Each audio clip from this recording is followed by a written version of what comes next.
Guys, coba bayangin ini, anak muda umur 18 tahun berdiri di tengah lapangan Camp Nou, pakai jersey nomor 10, nomor keramat yang dulu dipakai Messi, Ronaldinho, Maradona, sampai Rivaldo.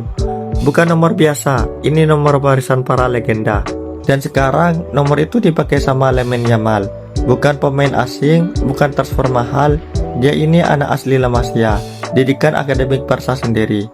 Dia bukan cuma berbakat, tapi juga punya visi, kecepatan, dan ketenangan yang gak kayak pemain seusianya. Ngelihat Yamal pakai nomor 10 itu kayak nostalgia, tapi juga harapan.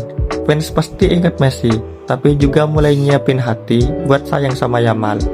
Ini bukan soal nomor, tapi tanggung jawab dan kepercayaan. Dan sejauh ini, Yamal kelihatan siap.